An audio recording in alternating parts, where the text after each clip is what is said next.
우리는 꿈틀꿈틀 자라는 꿈틀이 신나는 과학 탐험 함께 떠나자. 내 몸을 움직여 세상을 느껴봐.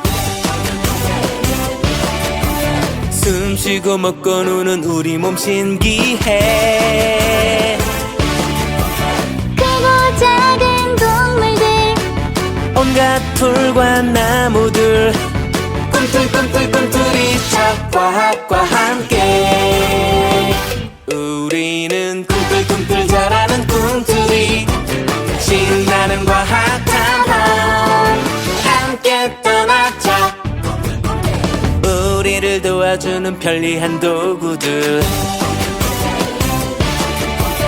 도구를 움직이는 으라차차 힘의 세계. 지구도 달도 별도 궁금해 알아보자. 꿈틀꿈틀꿈틀이쳐 과학과 함께. 손과 발 꼬물꼬물 작은 몸 꿈틀꿈틀, 춤추고 노래하면 과학이 즐거워. 알고 싶은 세상 처음 만나는 과학 꿈틀꿈틀꿈틀이쳐 과학과 함께. 우리는 꿈틀꿈틀 자라는 꿈틀이 신나는 과학 탐험 함께 떠나자. 꿈틀이쳐 과학 꿈틀이쳐 과학. 네, 인사드리겠습니다. 도서출판 성우 편집장 정현소라고 합니다. 반갑습니다.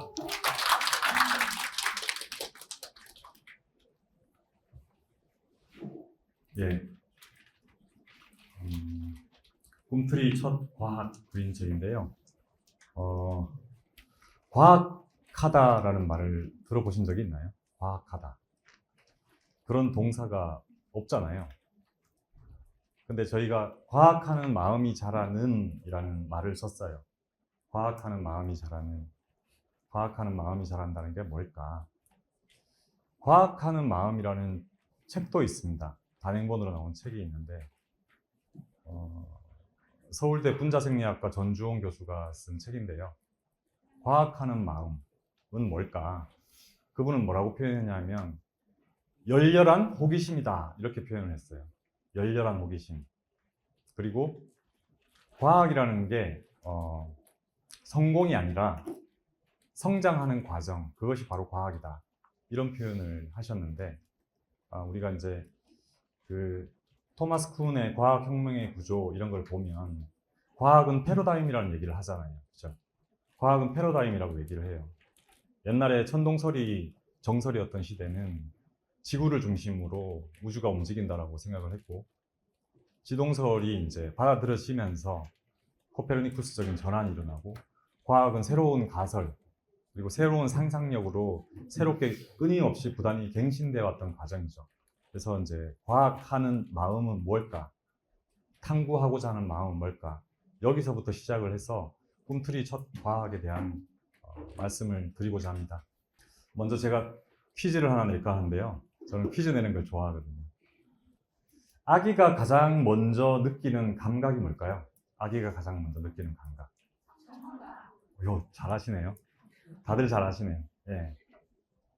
청각과 촉각, 이 두 가지 감각이 아기가 가장 먼저 느끼고 가장 먼저 발달하는 감각이라고 할 수 있어요. 태 내에서부터 발달하기 시작합니다. 그리고 청각은 어떻죠? 청각은 아기가 출생하는 순간부터 청각을 듣는 구조가 완전히 발달한 상태로 출생을 하게 돼요. 그 다음이 촉각이라고 할 수 있는데, 아기는 어떻게 세상을 인식하고 받아들이는가, 세상을 어떻게 인지하게 되는가, 그 문제인데요. 아기들의 입술, 그리고 손바닥, 그리고 발바닥, 그리고 온도 변화, 이런 것에 아기들은 가장 먼저 민감하게 반응을 해요. 그리고 이어서 발달하는 것이 미각도 태내에서부터 발달하기 시작합니다. 특히 단맛을 좋아하고요. 태내에서부터 엄마 목소리를 듣고 태에서 출생을 하고 나면 엄마 젖이 달달하잖아요. 단맛을 느끼게 되고 냄새를 느끼게 되고, 그리고 가장 뒤늦게 발달하는 감각이 뭐죠? 시각입니다. 예, 시각이죠. 그래서 12개월 이전에 어린 아기들에게 그림책을 준다고 할 때 어떤 책을 주나요? 우리가 이제 모빌 같은 것도 이렇게 걸어놓고 하는데, 예? 네, 흑백 그림책을 주기도 하고, 아직 색채 감각이 발달하지 않기 때문이죠. 그리고 또 초점책 같은 걸 주죠. 초점책은 왜 주나요? 아기가 시각이 아직 발달해 있지 않을 때 아기가 초점을 맞출 수 있는 거리는 25cm 정도입니다. 출생 이후에. 그게 어떤 거리냐 하면 젖을 먹을 때 엄마 얼굴하고 맞춰지는 거리예요. 25cm 정도. 네. 그러면서 차츰차츰 시각이 발달합니다. 제가 아기가 느끼는 감각에 대한 얘기를 왜 드리냐 하면, 아기들이 감각하는 감각 발달의 순서에 따라서 먼저 민감하게 느끼고 그 순서를 밟아가는 것이 아이의 발달 과정에 맞기 때문에 이 말씀을 드렸고요. 자, 그러면은 과학 그림책이라는 건 왜 필요할까? 이분 혹시 아시나요? 마쓰이 다다시 선생님인데 2022년도에 돌아가셨죠. 네, 안타깝게 돌아가셨는데, 노안으로 돌아가셨는데, 일본의 유명한 후쿠인칸 쇼텐이라는 출판사를 아실 겁니다. 보은관 서점이라고 하죠, 한자로 하면. 이분이 쓴 어린이 그림책의 세계라는 책에 이런 내용이 나옵니다. 과학 그림책이란 가르치는 책이 아니라 어떤 책이죠? 즐기는 책입니다. 과학 그림책은 과학을 즐기고 지적 호기심을 자극하고 생생한 무엇을 통해서? 체험을 통해서 과학적 사실을 바르게 이야기해 주는 책입니다. 사물에 대한 깊은 이해는 체험의 축적과 성장에 따르는 시간을 요합니다. 어린이는 어떤 이야기, 마음에 든 이야기는 몇 번이고 반복해서 듣기를 원합니다. 이 반복이야말로 어린이 그림책 체험에 가장 가치 있는 것입니다 라고 했습니다. 왜 반복을 강조했을까요? 왜 체험을 강조했을까요? 아기들이 세계를 인식할 때 있어서 대상 연속성이라는 개념이 있어요. 대상이 지금 내 눈앞에 보이지 않는다고 하더라도 그것이 존재하고 있다는 것을 알아차리는 능력을 대상 연속성이라고 하는데요. 예를 들면 엄마가 지금 문 뒤에 딱 들어갔어. 그럼 엄마가 없어졌으니까 극도로 불안할 거 아니에요. 나를 지켜주는 엄마가 없으니까. 근데 까꿍놀이 같은 거 하죠. 까꿍, 까꿍. 영어로는 피커부. 실패놀이 같은 거 하죠. 실패를 던졌다가 없앴다가 던졌다가 없앴다가, 눈앞에 보였다가 보이지 않다가. 왜 이런 놀이를 하는 걸까요? 어린 아기 때. 내 앞에 있는 존재가 내 눈에 보이지 않는다고 하더라도 사라지지 않는다는 것을 반복된 체험, 반복된 경험으로 알게 하기 위해서 그런 것을 하는 거죠. 예. 마쓰이 다다시 선생님은 출판사의 회장이기도 하지만 전 세계적으로 유명한 어린이 책 평론가이기도 하고 제가 존경하는 분인데, 이분이 이런 말씀을 이 책에서 했는데, 물방울의 모험이라는 책이 있어요. 폴란드의 시인인 마리아 여사가 만든 과학 그림책인데요. 그 그림책은 본문이 시로 되어 있습니다. 시. 과학적 사실을 나열한 책이 아니에요. 시로 이루어져 있거든요. 그 책을 소개하면서 이런 말씀을 하셨어요. 과학 그림책이란 즐기는 책이다. 체험과 반복이야말로 중요한 가치다 라고 이야기를 했어요. 그럼 이제 본론으로 한번 들어가 볼까 합니다. 오늘 제가 드릴 이야기는 세 가지인데요. 첫 번째는 유아 과학과 그림책입니다. 과학이란 무엇이고 유아에게 어떻게 전달해야 할까에 대한 이야기를 첫 번째로 드리려고 합니다. 두 번째는 꿈틀이 척과학의 특징에 대해서 말씀드리고자 합니다. 재미와 감성, 놀라움이 가득한 우리 아이 첫 과학 그림책이라고 제가 말씀드리고 있는데 실제로 그런지 한번 살펴보겠습니다. 세 번째는 과학을 즐기는 가장 즐거운 방법이 뭘까? 체험하고 공감하고 춤추고 노래하며 배우는 과학일 때 가장 즐겁게 과학을 배울 수 있다. 이런 말씀을 드리고자 합니다. 첫 번째로 유아과학과 그림책에 대해서 한번 말씀드려 보겠습니다. 과학이 뭘까요? 과학이란 무엇이라고 생각하십니까? 예, 사이언스. 사이언스입니다. 맞습니다. 사이언스. 사이언스. 언스는 명사용 전미사니까 별로 중요한 건 아니고 사이가 중요하겠죠. 과학은 알매 과정 그 자체라고 제가 이렇게 써놨습니다. 라틴어 어원으로 보면 scientia로 돼 있어요. scientia. 엔티아는 명사용 전미사니까 중요한 거 아니고요. sci는 뭐냐 하면 암입니다. 암. 안다는 것. 안다는 것. 인식의 문제죠. 그리스어로 하면 에피스테메라고 할 수 있겠죠. 인식의 문제. 근데 저렇게 말하니까 너무 어렵다. 뭔 말 하는 거야? 아, 지겨운 얘기하네. 하실 수 있는데 알미라고 하는 것에 scientia와 똑같은 어근을 쓰고 있는 단어가 있어요. 가위를 영어로 뭐라고 합니까? science라고 하죠. 저때 sci, 과학할 때 science의 sci, 라틴어 어원으로는 동일합니다. 같은 뜻에서 나왔다는 얘기죠. 가위는 뭐 하는 거죠? 자르고, 네, 절삭하는 거잖아요. 구분하는 거잖아요. 즉, 알미란 것은 어떤 것과 다른 것을 구분할 수 있는 능력을 얘기하는 거예요. 알미란 것은 비교할 수 있는 능력을 얘기하는 거죠. 그래서 과학적 알매 과정이란 구분하고 비교할 수 있는 능력이다. 알매 과정은 구분하고 비교할 수 있는 능력을 갖추는 과정이 되겠죠. 그렇죠?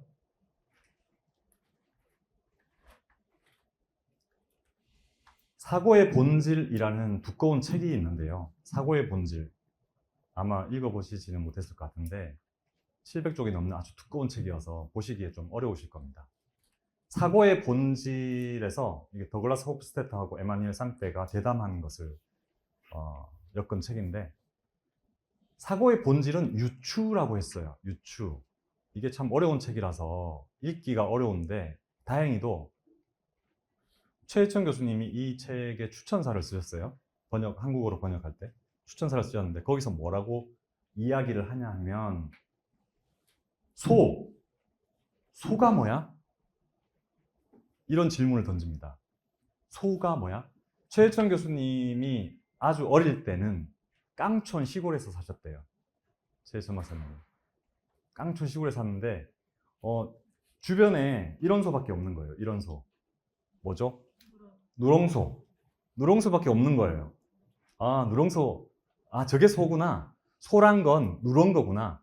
음매하고 우는 거구나. 발굽이 있구나. 황소는 뿔이 있구나.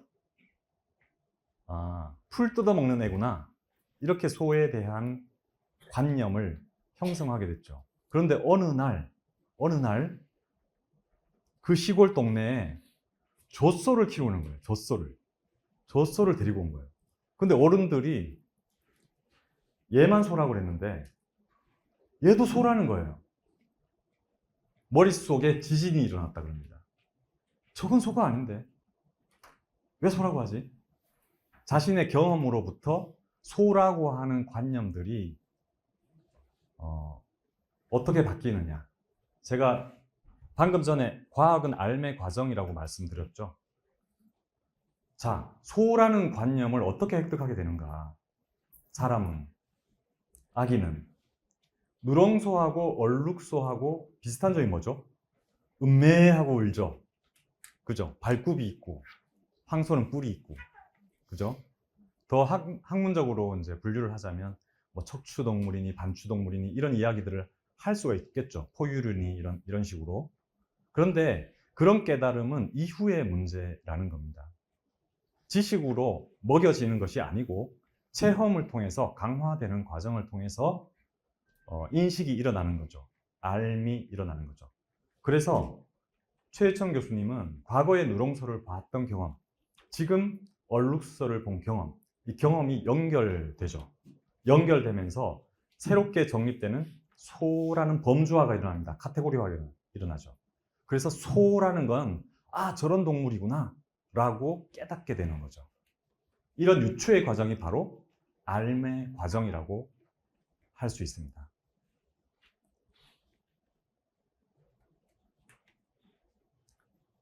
그러니까 사물을 인식하고 유추하는 능력이 바로 사고의 본질이라고 할 수 있겠죠. 자, 제가 초두에 과학하는 마음이 자라는 꿈틀이 첫 과학이라고 제목처럼 붙여놨어요. 과학하는 마음이 자란다. 과학하는 마음, 줄여서 과학 감성이라고 부르기로 했습니다. 과학 감성. 과학 감성? 과학하고 감성하고 뭔 상관이야? 이렇게 생각이 드시지 않나요? 과학이랑 감성이랑 도대체 뭔 상관이야? 미국의 유명한 심리학자 해리 할로우 박사가 한 실험이 있습니다. 1958년도에 한 실험인데요. 인간주의 심리학을 제창했던 분인데 영유아 발달에 대한 유아 교육 과정에서 영유아 발달에 대한 공부를 하면 이 실험을 모를 수가 없어요. 애착과 어린이의 발달 과정에 대해서, 인간의 발달 과정에 대해서 유명한 실험이죠. 자, 이 실험은 어떤 실험이냐? 여기는 헝겊으로 만든 엄마 원숭이 인형이 있고 옆에는 철사로 만든 엄마 원숭이 인형이 있는데 여기에는 젖병이 있는데 여기에는 뭐가 있습니까? 아무것도 없죠. 아기 원숭이는 어디로 갈까요? 철사요? 헝겊이요? 아기 원숭이는 배가 고픈 상태입니다. 어디로 갈까요? 철사? 헝겊? 예. 철사 원숭이한테 우유만 쪽쪽 빨아먹고 재빨리 헝겊 원숭이 엄마 인형에 안겨서 대부분의 시간을 보냈습니다.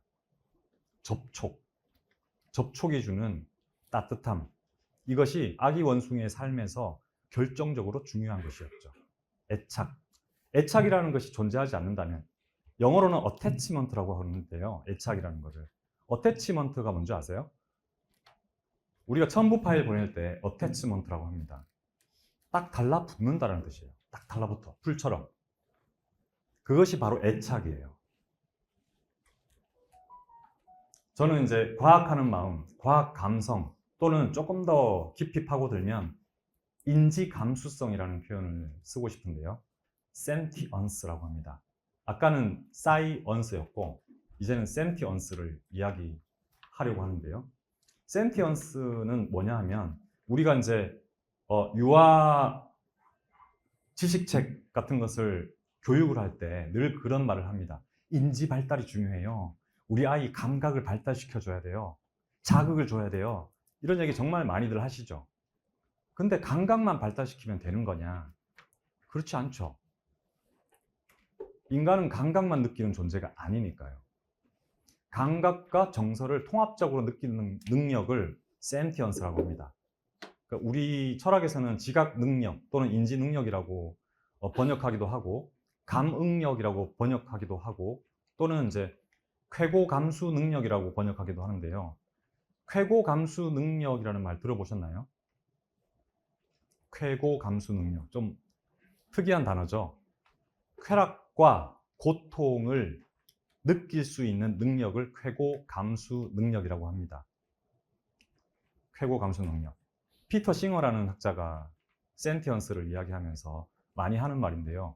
우리는 동물을 함부로 대해서는 안 된다. 동물을 괴롭혀서는 안 된다. 이런 주장을 하시는 분이에요. 피터 싱어라는 분은. 왜? 동물은 어떤 존재니까? 쾌락과 고통을 느낄 수 있는 존재이기 때문에 우리는 동물을 함부로 대해서는 안 된다라고 이야기하는 그런 내용입니다. 그래서 저는 센티언스를 얘기를 하는데 유아는 어떤 존재인가? 느끼는 존재죠. 그래서 아까 실험 얘기는 했고요.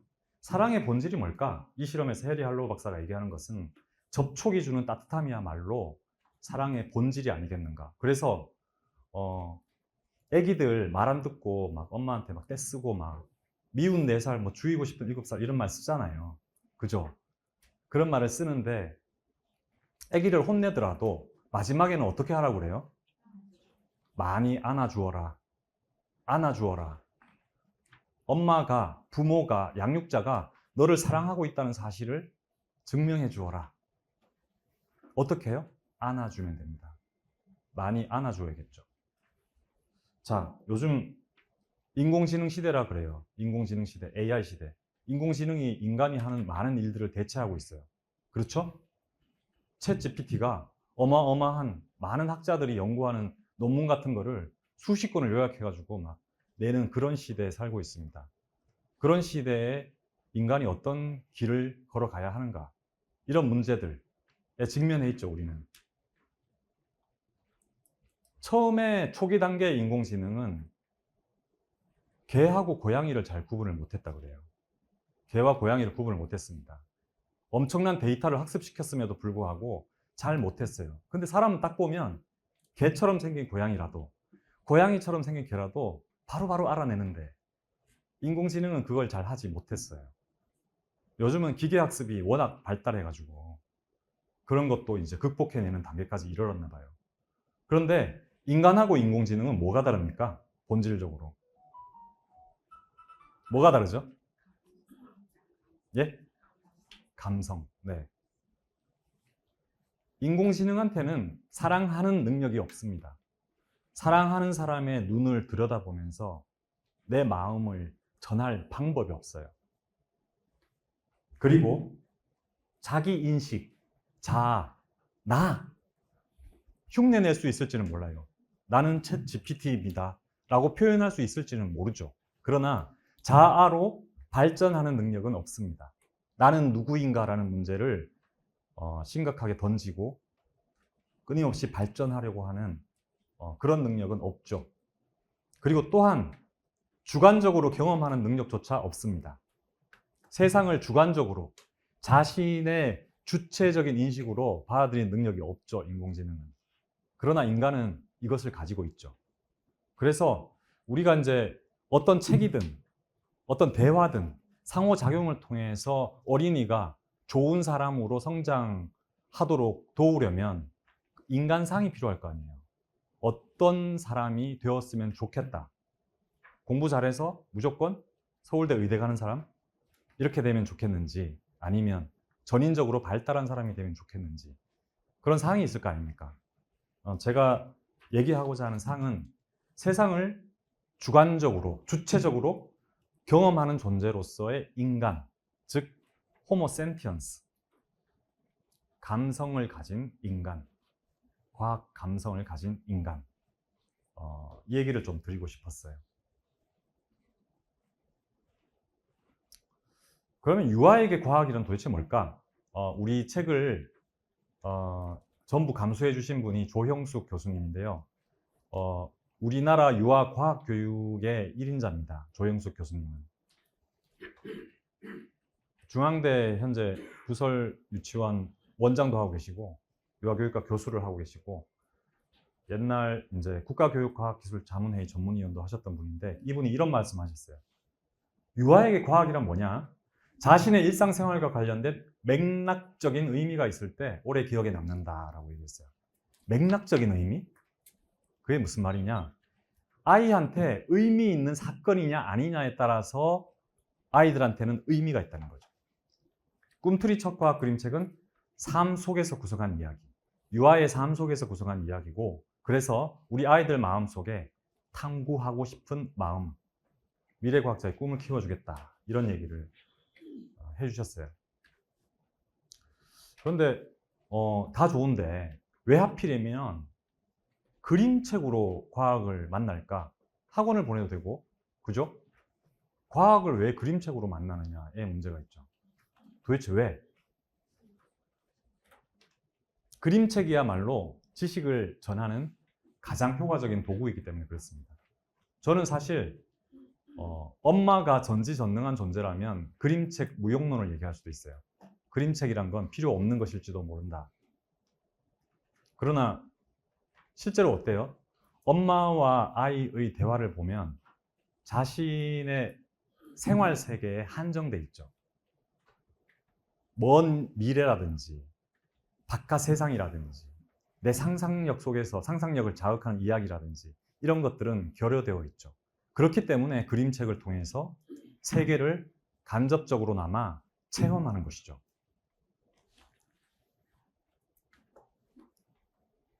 앞서 마쓰이 다다시 선생이 얘기를 했는데 그분이 이런 얘기를 하셨더라고요. 재미있는 사실을 단순히 지식으로만 전달할 것이 아니라 가슴 두근거리는 이야기로 전할 수는 없을까? 과학적 지식은 삶 속에서 경험하고 삶 속에서 구성한 이야기로 그림책이라고 하는 것은 결국 그거죠. 어린이가 그림책을 통해서 보는 것은 환상과 현실의 경계를 자유롭게 넘나드는 장르가 바로 그림책이잖아요. 그렇죠? 그림책은 종합예술 장르죠. 읽는 사람, 듣는 사람, 보는 사람, 그 그림책을 통해서 일어나는 상호작용이 있을 때에야 비로소 의미를 갖는 것이 그림책이잖아요. 그림책 그냥 있으면 뭐예요? 그냥 물건일 뿐이죠.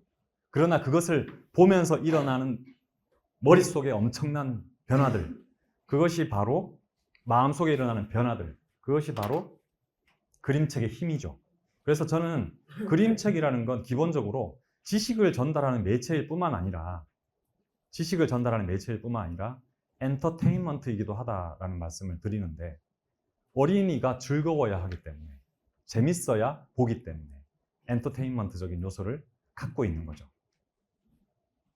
양육자가 그림책을 매개로 상호작용하는 것은 엄마와 나의 한정된 생활 세계를 벗어나서 탐험하고자 하는 욕망, 알고자 하는 마음을 불러일으키기 때문이죠. 그러면 좋은 과학 그림책이란 무엇인가? 감각, 즉 삶 속에서 발견하고 느끼는 책이 좋은 과학 그림책이겠죠. 그리고 따라하기, 주인공의 행동을 따라하다 보면, 캐릭터들의 행동을 따라하다 보면 알게 되는 그런 과학 그림책이 좋은 그림책이겠죠. 또 직관, 구체적으로 손에 잡히는, 내 피부에 느껴지는, 와닿는 그런 이야기일 때 좋은 과학 그림책이겠죠. 좋은 그림책이라는 결국 언어의 상상력과 시각적인 매력이 한꺼번에 나에게 전달될 때 좋은 그림책이라고 할 수 있겠죠. 그래서 제가 제 생각을 적어봤습니다. 어린이의 마음과 눈으로 그린 이야기인가? 흥미롭게 사건이 전개되는가? 상상력을 키우는 이야기인가? 눈앞에 보이듯 생생한 표현이 있는가? 그림의 연결로 이야기의 흐름이 이해가 되는가? 이것도 중요하죠. 왜냐하면 아이들은 글을 읽을 수 있습니까? 읽을 수 있나요? 못 읽죠. 엄마가 읽는 것을 청각적으로 체험하면서 시각적으로는 책에 나온 그림을 즐기게 되겠죠. 느끼게 되겠죠. 그리고 그래서 주의를 집중시키는 그림이 중요한 것이죠. 자, 그럼 이제 본론으로 들어가서 앞에 사설이 좀 길었습니다. 네. 꿈틀이 첫 과학의 특징을 한번 살펴보도록 하겠습니다. 꿈틀이 첫 과학은 어떤 책인가? 저희가 BI라고 하는데 브랜드 아이덴티티. 꿈틀이 첫 과학이라는 거기에 다 담겨 있어요. 저희의 마음이. 꿈틀이, 직접 감각, 촉감이라고 제가 말씀을 드렸는데 생명체의 가장 원초적인 감각이라고 할 수 있죠. 최근에 이제 출판계가 약간 노벨 문학상도 탔는데 독서 붐이 좀 일어나지 않을까. 어린이들도 책을 많이 읽히고 싶지 않을까.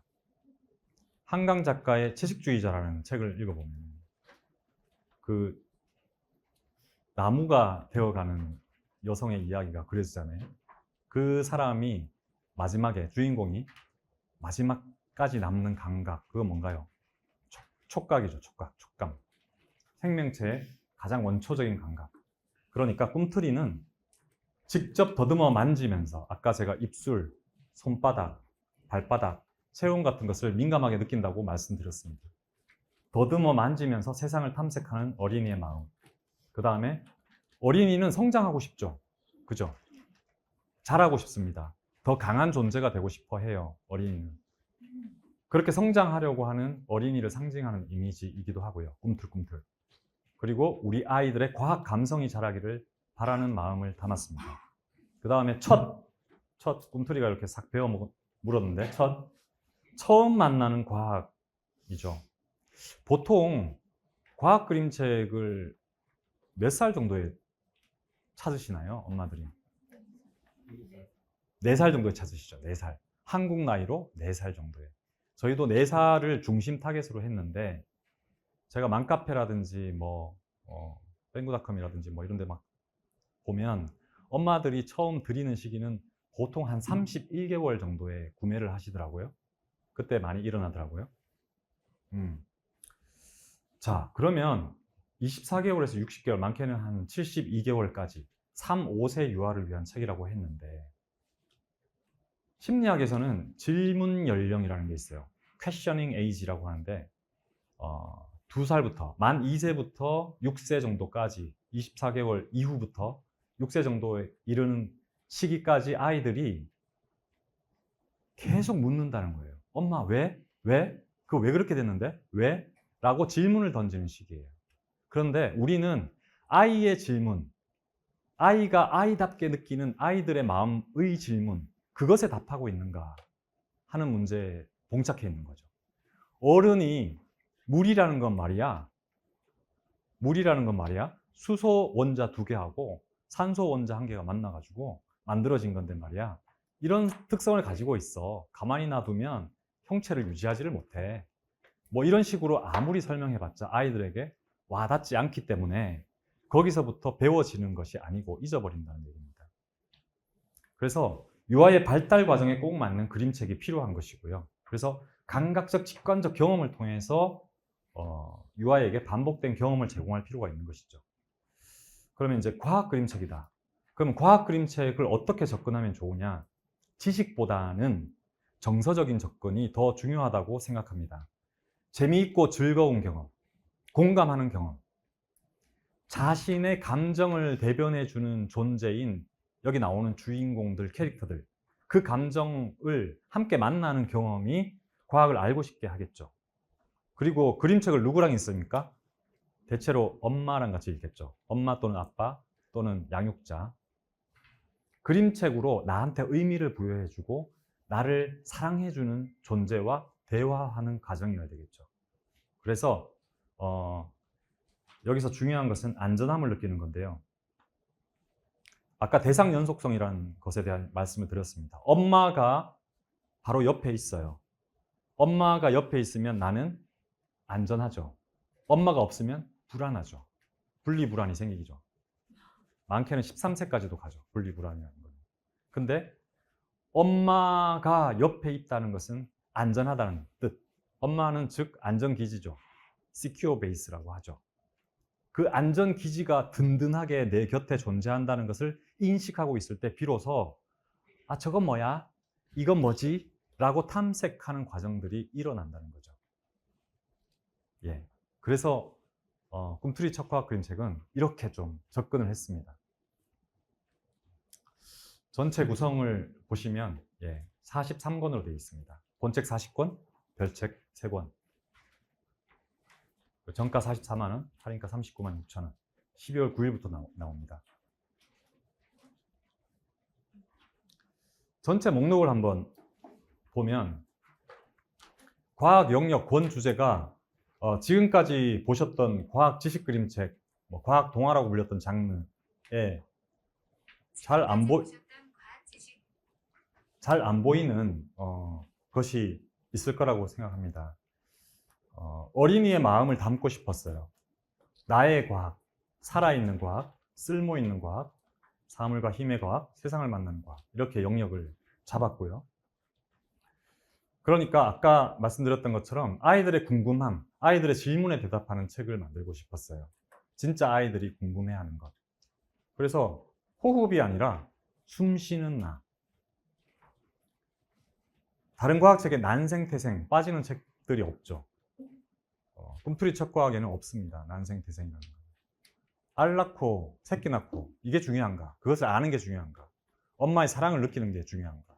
엄마 동물, 아기 동물이 있습니다. 엄마가 아기를 돌보는 방법을 다룬 책입니다.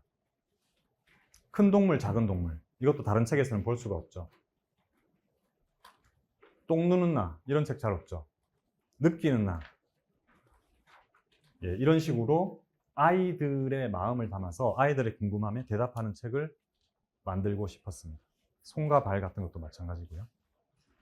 그래서 이제 그 나눠드린 팜플렛을 보시면 이렇게 우리 몸, 동물과 식물, 도구와 기계, 물질과 에너지, 자연과 우주를 이런 식으로 아이들의 마음으로부터 출발하려고 했다. 그런 말씀을 좀 드리고, 자, 꿈틀이 첫 과학 그림책을 만들면서 저희가 개발 목표, 어떤 책을 만들 것인가를 길게 말하지 않고 10초 만에 말해야 된다면 뭐라고 말할까? 이걸 생각했어요. 뭘까? 따라하면 알게 된다. 이런 책을 만들자 라고 이야기하면서 시작했습니다. 그리고 그렇게 만들려고 했어요. 주인공이나 캐릭터를 따라하면 스스로 깨닫는 과학 그림책을 만들자. 그렇게 되어 있는지 한번 보겠습니다. 소리곤 한번 볼게요. 소리가 들리니?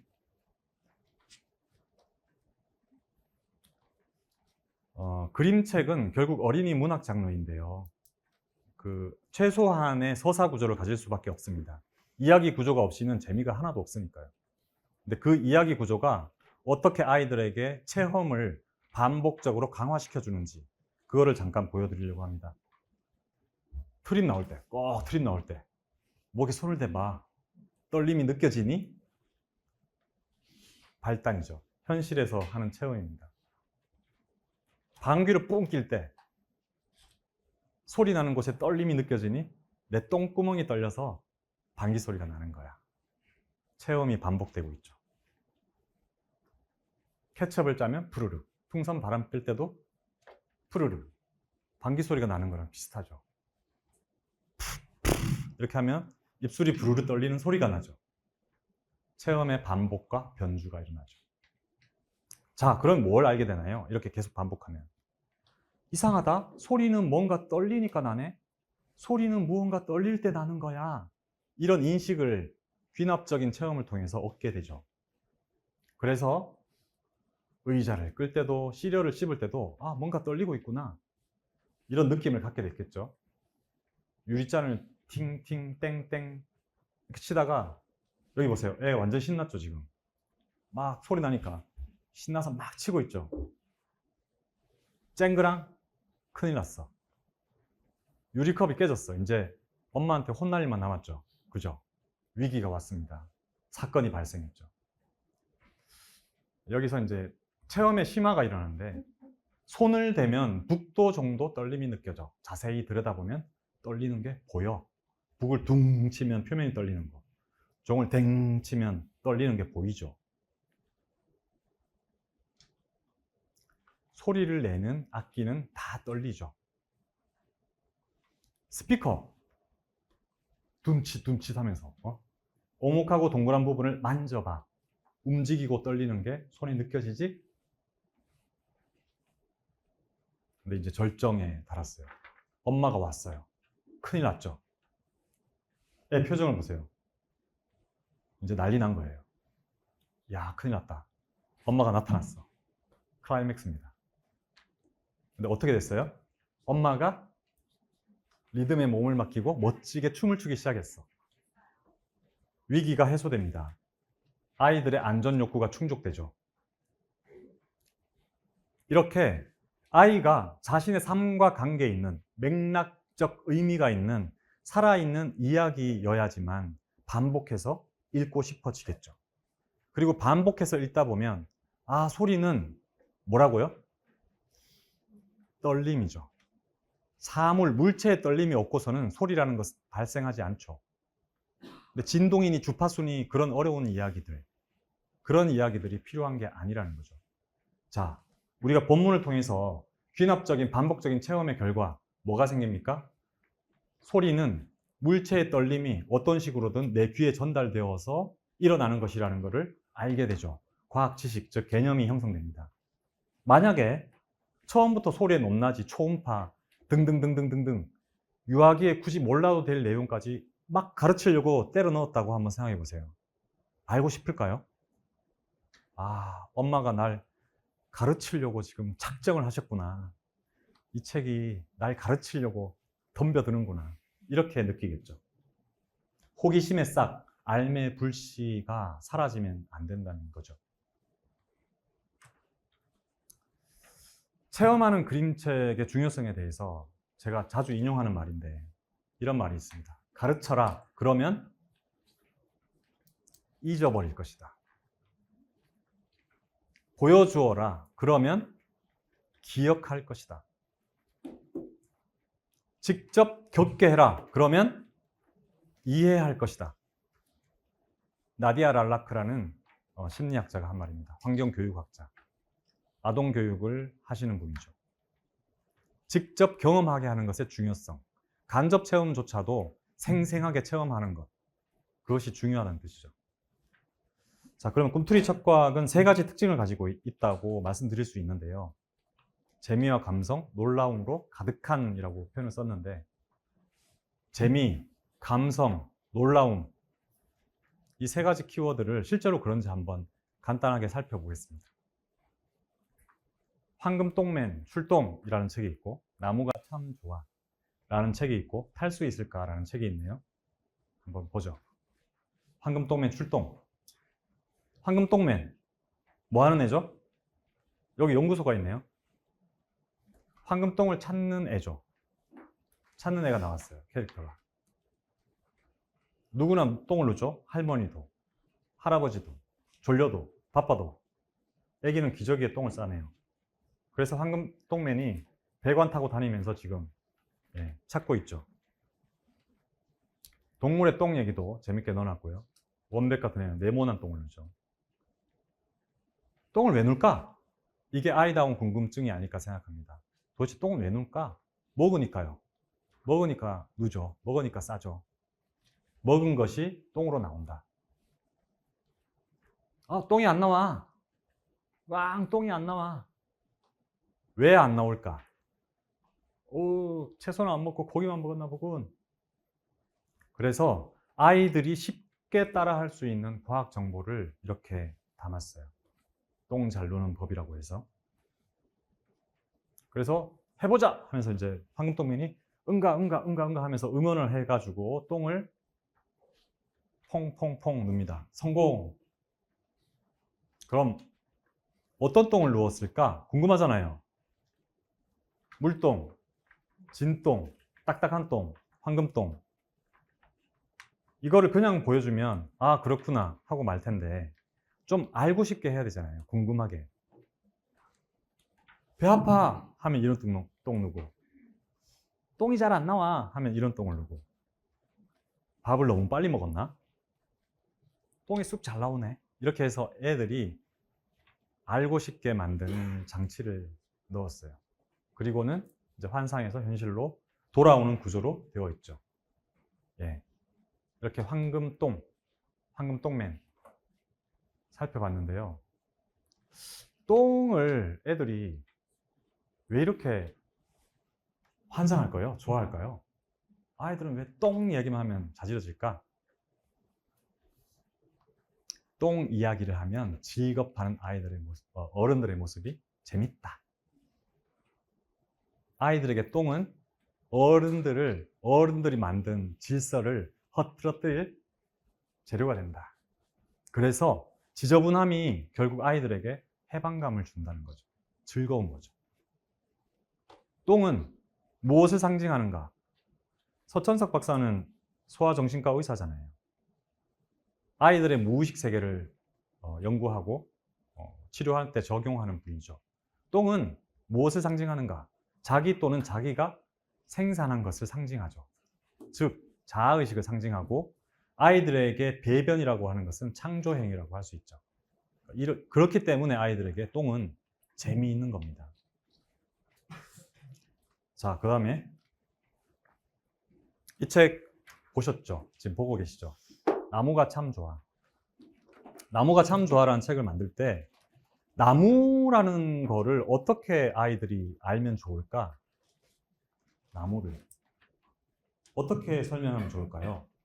뿌리, 줄기, 잎이 있고 물관, 체관이 있고 호흡을 하고 광합성을 하고 영양분을 만들어내는 존재다. 나무는 그런 것이다. 이렇게 개념적으로 정의해주면 아이들이 잊어버리겠죠. 생명체인 나무를 어떻게 만나면 좋을까? 꽃잎을 느끼고 내 주변에 있는 나무, 살랑살랑 봄바람이 불면 연분홍 꽃잎이 하늘하늘 흩날려요. 동시처럼 읽습니다. 한 잎, 두 잎, 팔랑팔랑 손바닥에 내린 엷은 꽃잎이 사르르 녹을 듯 보드라워요. 봄의 나뭇잎도 느끼고 열매도 느끼고 동시처럼 읽히죠.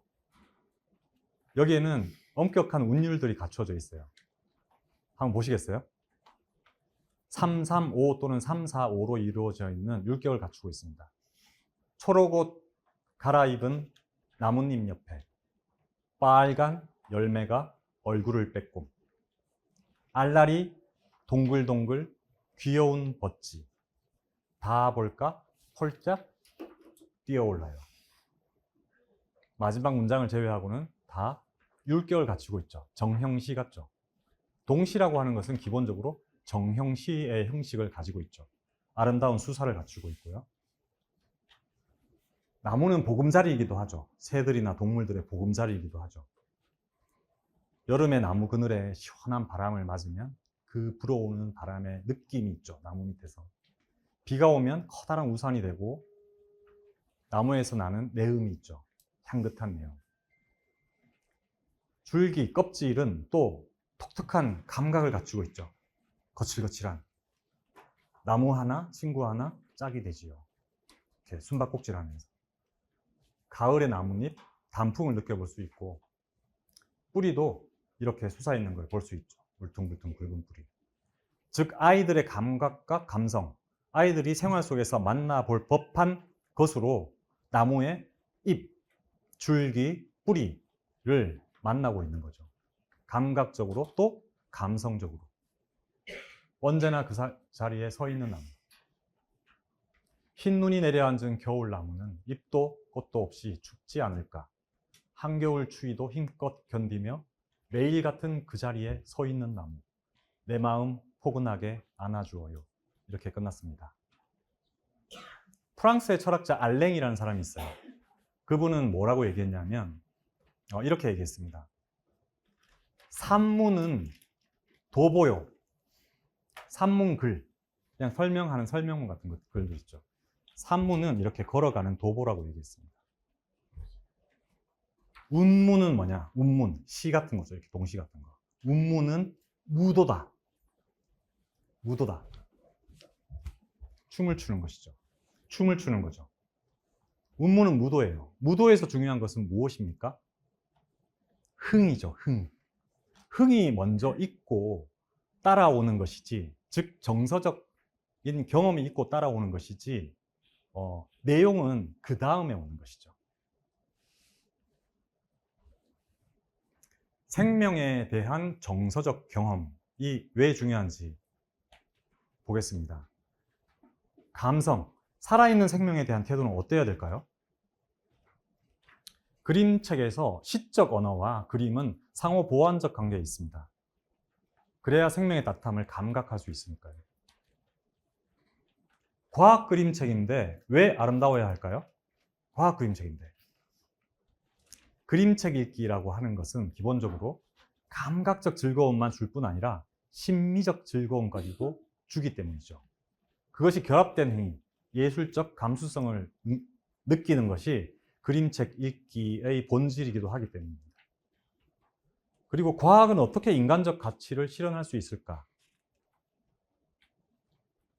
2000년대 이후에 세계 과학계의 동향은 뭔지 아세요? 인간을 위한 과학이어야 한다. 과학이 인문학적일 것을 요구하고 있습니다. 왜 그럴까요? 과학이라는 게 핵발전이라든지 여러 가지 환경오염을 일으키는 기술이라든지 유전자 조작 기술 같은 것을 썼을 때 윤리적으로는 어떤 문제가 봉착하게 되는가, 인간은. 거기에 대답할 수 있어야 한다는 것이죠. 인간적 가치. 과학의 인간화, 즉 후마니타스하고 사이언스는 결합되어야 한다는 것입니다. 사람을 위한 과학은 세상에 대한 관심, 배려, 감성을 담아낼 수 있어야 한다. 그래서 제가 인지 감수성이라는 말을 처음에 썼습니다. sentience. 그 다음에 이제 재미를 한번, 놀라움을 한번 보겠습니다. 탈 수 있을까? 저는 어릴 때 초등학생 때까지만 해도 키가 굉장히 작았어요. 지금은 좀 큰데 키가 굉장히 작았습니다. 그리고 삐쩍 말라가지고 힘센 애들 있잖아요. 큰 애들 있잖아요. 거의 매일 맞다시피 하고, 그래서 학교 가는 게 너무 싫었어요. 학교를 정말 가기 싫었어요. 왜냐하면 학교 가는 길에 애들한테 삥 뜯기거나 맞거나 그런 게 제 일상이었기 때문에 그랬는데, 그때 제가 상상했던 게 있어요. 막 로버트 태권브이 같은 거를 조종하면서 이놈 자식들 다 혼내줄 거야. 그리고 또 꿈꿨던 게 있습니다. 진짜 자면서 꿨던 꿈인데, 하얗고 커다란 개를 타고 막 달려서 학교를 가는 거예요. 그러면 아무도 나를 업신여기지 못할 거야 라고 생각을 했어요. 어떤 것을 받아들이게 하려면 아이들에게도 동기부여가 필요합니다. 탈 수 있을까? 보통 큰 동물, 작은 동물 이런 걸 다룬 그림책들을 보면요, 어떻게 되어 있습니까? 그냥 작은 동물부터 큰 동물까지 쭉 나열해서 보여주거나 이런 식으로 많이 되어 있죠. 예. 얘가 알래스칸 멜로뮤트라는 개인데 큰 개죠, 그죠? 저게 탈 수 있을까? 동기부여를 해줍니다. 작은 동물. 얘는 못하겠죠? 그런데 생각해보니까 이런 애들도 너무 작아요. 못하겠죠? 근데 그런 생각이 든 거예요. 왜 나만 타려고 그랬지? 함께 탈 수는 없을까? 그러니까 건독수를 타고 한번 가보자. 상상의 세계로 날아갑니다. 아이의 상상의 세계로. 사자가 이렇게 엎드려 있을 때는 키도 작았는데 확 일어서니까 어른보다 더 크네? 근데 다 같이 타기는 좀 작아요. 뱀이 있어요. 그물무늬 비단뱀. 10m나 돼요, 길이가. 10m나 돼요. 근데 애가 앉으면 어떻게 돼요? 발이 땅에 닿잖아요. 그러니까 안 되죠. 코끼리. 코끼리 표정 잘 보세요. 코끼리는 늘 남을 태워주기만 했나 봐. 그래서 표정이 이래요. 애가 이거 보고 있죠. 불쌍한 거예요. 불쌍한 마음이 들죠. 얘도 태워주기만 하고 자기가 타본 적은 없네. 같이 타면 안 될까? 그래서 기린 타고 올라가가지고 도서관에서 책을 찾습니다. 모두가 탈 수 있는 큰 동물 한번 찾아보자고. 그래서 가죠. 모두가 탈 수 있는 동물 찾아서 그림책에서 본 대로 갑니다. 자, 그러면 어딘가로 왔어요. 이거 뭐야? 저희가 전집에서 3단 대형 펼치면 아직 없었어요. 이게 비용도 많이 들고 하기 때문에 이거를 처음으로 한번 시도해 봤습니다. 좌우로 열면 이렇게 넓은 펼침면이 있죠. 세상에서 가장 큰 동물 대왕고래로 모두 모여라. 이 펼침면은 책 펼침 크기잖아요. 펼침 바닥 크기의 4배 정도 되는 크기로 대왕고래의 압도적인 크기를 느낄 수 있게 만들려고 한 장치예요. 대왕고래가 얼마나 큰지 아세요? 대왕고래 눈동자가 어느 만큼 되는 줄 아세요? 농구공 정도 되는 크기예요. 대왕고래 눈동자는. 대왕고래의 동맥혈관은 갓난 아기가 기어 다닐 수 있을 만큼의 크기입니다. 혈관이, 핏줄이. 그 정도로 크죠. 그런 압도적인 크기를 어떻게 느끼게 할 수 있을까? 어떻게 하면 느끼게 할 수 있죠? 코끼리가 앞에서 엄청 컸는데 얘가 요만하네? 얘는 이만한데. 주인공 애는 요만한데 고래는 막 섬 같아. 그래서 압도적인 크기를 느낄 수 있게 되죠. 비교로 얻는 크기 감각. 그러니까 대왕고래의 크기는 버스 세대를 나란히 늘어놓은 것만큼이나 커요. 근데 아이들은 크기나 길이의 척도를 압니까 모릅니까? 3살짜리 애가, 4살짜리 애가. 모르죠. 어떻게 알아요? 미터가 뭔지 초등학교 2학년 수학 교과서에 나오잖아요. 3살짜리, 4살짜리가 알 수는 없어요. 없다면 어떻게 알아야 됩니까? 내 주변의 사물, 나 자신과 비교할 수밖에 없겠죠. 그래야지만 크기 감각이 느껴지니까요. 자, 놀라움. 직관이 주는 힘이라고 했습니다. 알고자 하는 열망. 과학의 출발점이 뭡니까? 결국 모르는 것에 대해서 알고자 하는 열망에서 과학은 시작하는 거죠. 그래서 유아는 왜? 엄마 왜? 저건 왜 저래? 라고 묻죠. 타고난 과학자라고 할 수 있죠, 유아는. 그런데 왜 이미 알고 있는 사실로부터 배울까? 내가 이미 알고 있어서 엄마 나 저거 아는데 왜 거기서부터 시작할까? 알고 있는 사실로부터 출발하지 않으면요, 그 다음 걸 배울 수 없기 때문이에요. 아니까 더 알고 싶은 거죠. 그 다음에 직관은 어떻게 지식을 얻는 과정에 도움을 줄까? 사물에 대한 직관적 경험이 누적되면요, 그것이 어떤 깨달음을 불러일으킵니다. 어떤 깨달음을 불러일으켜요.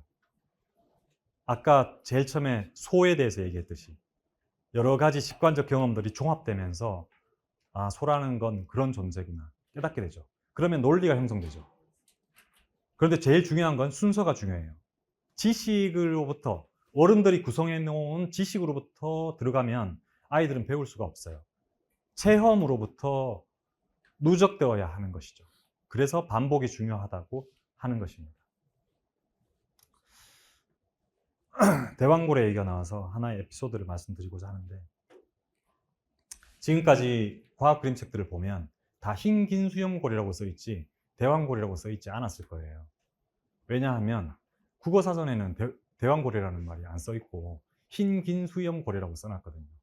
근데 흰긴 수염고래가 저희가 검토해 보니까 무슨 문제가 있냐 하면, 이게 2017년도에 나온 자료인데요, 국립수산과학원 고래연구센터에서 우리말 이름을 공식 발표를 했어요. 그래서 저 블루웨일, 쟤를 흰긴 수염고래로 잘못 번역되는 경우가 많으니까 우리나라에서 원래 쓰던 단어인 대왕고래라고 쓰자라고 발표를 했습니다. 이 흰긴 수염고래가 어디서 왔냐 하면 시로나가 스쿠지라, 일본어 단어인데요, 백장수경, 흰백자, 길장자, 수염수자, 고래경자, 일본 단어죠. 여기서 흰긴 수염고래를 직역한 것입니다. 그래서 대왕고래라고 쓰는 것이 맞겠다라고 판단을 했어요. 그래서 우리 책에서는 대왕고래라고 쓰고 있습니다. 또 다른 에피소드 하나 말씀드리면, 이 그림을 보여주니까 성우출판사 편집자들 일 똑바로 안 하네. 왜 이렇게 글자를 마크를 왜 거꾸로 넣었지? 실제 사진을 보면 구급대원이 계시네요. 사진을 보면 강원 소방 119 거꾸로 돼 있잖아요. 왜 이렇게 되는지 아세요? 아세요? 네. 저도 119 구급대 차량이 뒤에 쫓아오는데 보니까 진짜 거울에 119 구급대가 똑바로 보이더라고요. 예. 구급 차량은 도로교통법상 긴급 차량에 해당하죠. 앞서 가는 차는 반드시 비켜주어야 할 의무가 있습니다. 그러면 거울에서 어떻게 보여야 돼요? 119 구급대가 바로 인식이 돼야 되겠죠. 그래서 다른 데는 똑바로 써져 있는데 보닛에만 거꾸로 되어 있어요. 이런 디테일들, 이런 거를 좀 잘 살리려고 노력을 했습니다. 그래서 이제 저희가 꿈틀이 첫 과학 그림책 만들면서 이 최고의 그림책 작가들을 섭외하는데 애를 좀 많이 썼어요. 김지영 작가라고 아십니까? 내 마음 시옷 시옷 히읗 아시나요? 단행본으로 유명한 책인데 이게 2024년도 초등학교 국어활동 2학년 1학기 교과서입니다.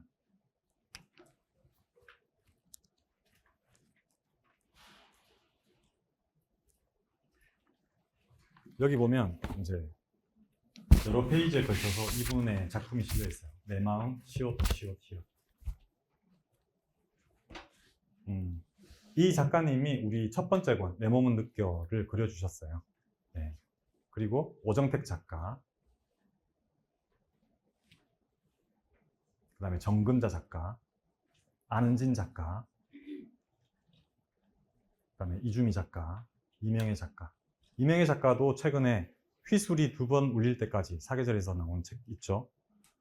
그런 책도 내고 브라티슬라바 비엔날레 황금 사과상도 수상을 했죠.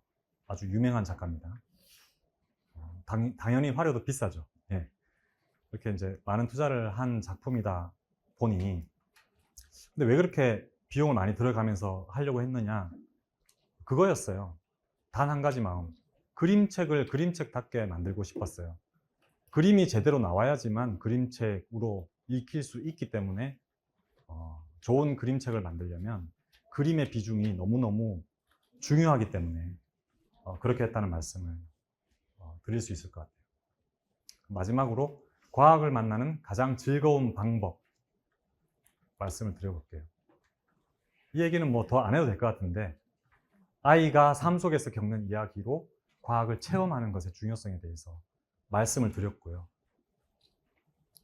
두 번째는 마음을 움직이는 과학 그림책이다라고 얘기했는데 마음을 어떻게 움직여? 내 마음을 대변해주는 존재의 이야기를 통해서 마음을 움직이겠죠. 이 책은 내 손 내 발이라는 이 책은 콜라주 기법으로 만든 책이에요. 종이 오려서 거기 색칠하는 독특한 기법으로 구성되어 있는데 개구쟁이 소녀의 마음이 잘 담겨 있는 그림책입니다. 이거 좀 틀어주시겠어요?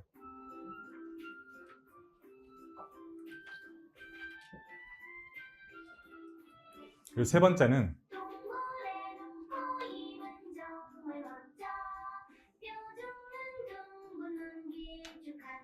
네, 이제 꺼주셔야 돼요. 예, 책마다 다 동료가, 과학 동료가 만들어져 있습니다. 이 가사들을 전부 우리 편집자들이 썼기 때문에 책 내용들과 일치하기도 하고 동료로서의 완성도를 높이려고 최대한 노력을 했습니다. 여기 보면은 이제 뾰족 눈, 밝을 때, 둥근 눈. 이거 사진같이 보이세요? 그림인데 사진처럼 보이시죠? 고양이가. 그죠? 예. 이렇게 동료를 부르면서 막 춤추면서 노래하면서 즐기다 보면 과학이라는 게 더 가깝게 다가오게 되겠죠. 곤말부록은 그래서 본문에서 귀납적 체험을 하기 때문에 한눈에 보일 수 있도록 개념이 보이도록 만들었고요. 그리고 찾고 그리고 붙이면서 알맞은 것을 찾고 그리고 스티커를 붙여보면서 놀다 보면 알게 되는, 알미 되는, 따라하면 알게 되는 본문이랑 놀다 보면 알게 되는 곤말부록 이렇게 되어 있죠. 별책은 이제 아트북이 있어요. 색칠을 하고 점을 읽고 따라 쓰고 이렇게 하면서 어떤 창의적 예술 활동을 할 수 있는 아트북이 있고요. 스케치북 크기로 크게 되어 있습니다. 그리고 꿈틀이 과학 동료는 작은 판형이에요. 들고 다니기 좋게 아주 작습니다. 그래서 미니북처럼 되어 있고 그래서 이 QR코드를 찍든 세이펜을 찍든 청각적 리듬, 과학 경험을 할 수 있는 가사가 다 적혀져 있어요. 그리고 스티커북은 책판형이랑 동일한데 곤말부록에 이렇게 이제 바다에 사는 동물들 이렇게 붙여보면서 즐길 수 있는 과학 인지 활동에 해당하는 이런 별책으로 구성이 되어 있고요. 예, 세이펜은 이번에 전부 다 KBS 출신 전문 성우들이 목소리 연기를 했습니다. 그리고 과학 동료 주제가는 처음에 많이 들으셨죠? 계속 틀어놔가지고 이성빈 작곡가라고 에버랜드 테마파크 음악을 만드신 분이에요. 용인 에버랜드 아시죠? 네. 그 테마파크 음악을 만든 분이 작곡을 해서 신나는 주제가로 만들었습니다. 그래서 이제 동요를 들어보면서 세이펜으로 들으면서 즐겨볼 수 있겠다. 그리고 책 마지막 부분을 보시면 저희가 이제 이렇게 구성을 했어요. 본문에서 다룬 핵심 키워드를, 단어를 엄마랑 얘기해 볼 수 있게 이렇게 뽑아봤어요. 그리고 우리 도서출판 성우가 과학의 명가, 과학 전문 출판사로 시작을 했는데 꿈틀이 첫 과학부터 꼬마 과학 뒤집기, 과학 뒤집기 기본편, 과학 뒤집기 완성편으로 연결되는 그 연계되는 학습 내용이 뭔가 요거를 쉽게 알 수 있도록 이렇게 정리를 해놨습니다. 보시면 도움이 될 것 같고, 그다음에 누리과정이라든지 초등교과 관련된 내용은 마지막에 이렇게 한눈에 볼 수 있게 만들어놨고요. 사은품에 대해서는 이따가 우리 조홍겸 이사님이 자세하게 설명해 주실 거고요. 자, 좋은 과학 그림책이란 뭔가 이런 얘기를 초두에 드렸는데, 좋은 유아 과학 그림책의 조건을 충족하려고 애를 썼어요. 체험하는 과학 그림책, 과학 감성을 기르는 과학 그림책, 알매 열망, 알매 불씨를 키우는 과학 그림책을 만들고 싶었습니다.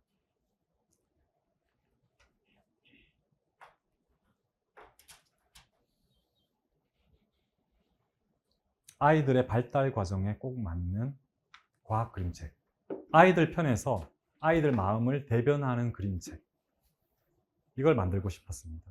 그렇게 해서 1년 넘게 노력해왔던 과정이었던 것 같고요. 그래서 이 책을 통해서 뭘 얻을 수 있느냐 엄마들이 물어보신다면 아이들의 진짜 궁금증에 대답해주자. 아이들 마음속에 알매 불씨를 심어주자. 과학이란 다른 무엇도 아닌 알매 과정 그 자체니까요. 감사합니다. 우리는 꿈틀꿈틀 자라는